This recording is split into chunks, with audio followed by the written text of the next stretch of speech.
Ketika kita istighfar itu masih butuh istighfar yang lain. Nah dalam kebaikan juga gitu. Ketika kita baik jadi orang soleh, ternyata bawaan kita ingin dihormati. Dulu sebelum kita soleh itu ya kalau di majelis di belakang nggak tersinggung, nggak diperlakukan khusus, nggak tersinggung. Tapi setelah kita soleh, setelah kita kiai, setelah kita dosen, setelah kita rektor, kalau nggak duduk di depan tuh kayak nggak diregani. Itu ya termasuk mental-mental yang kurang baik kalau dalam ilmu tasawuf. Justru setelah kita terpelajar, malah permintaannya aneh-aneh.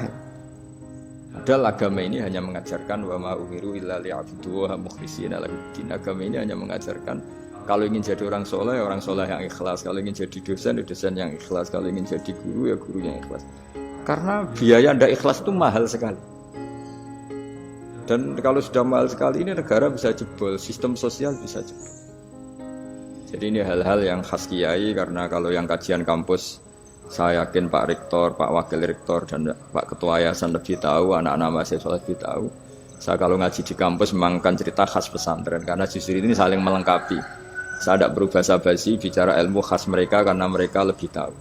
Kalau dalam bahasa Rasulullah SAW, antum a'lamu bi umuri dunyakum. Kamu lebih tahu tentang urusan yang kamu geluti.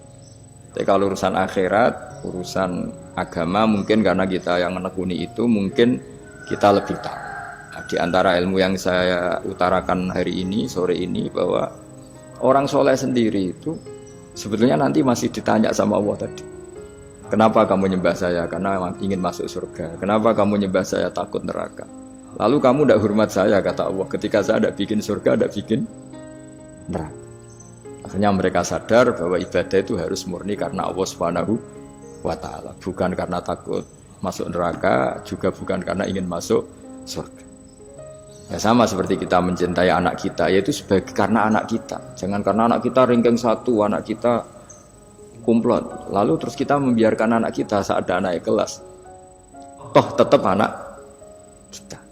Saya mencintai suami saya karena dosen penghasilannya banyak, lalu suatu saat kalau ada masalah di PHK atau ada masalah terus tidak suami kan.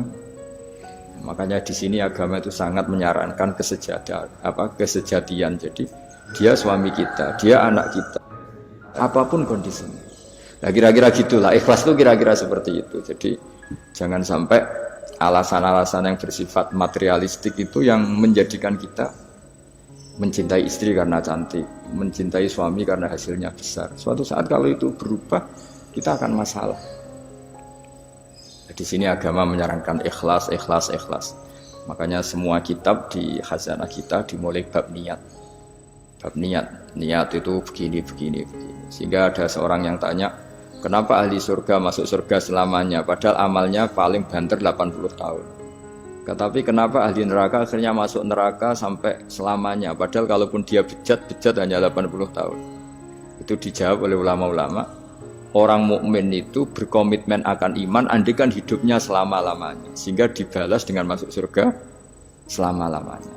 Sementara orang yang fasik, yang berbuat hanya mengumbar nafsu, bayangan dia kalaupun hidup 1000 tahun ya akan begitu terus.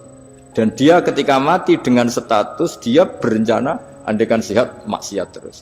Karena punya rencana seperti itu diganjar neraka yang selamanya lama. Maka saya mohon niat ini juga yang harus mengilhami para rektor, para dosen. Andai kan sudah ada jabat pun tetap berkomitmen pada institusinya, pada yayasannya. Jangan kalau jabat serius, kali tidak jabat malah ganggu. Itu nggak boleh. Harus. Saya sendiri juga gitu. Saya populer apa enggak, saya keren apa enggak, saya akan berkomitmen tetap mengkhidmati agama ini. Nah, dengan seperti itu berarti sudah biniyatin sholihatin, punya niat yang baik.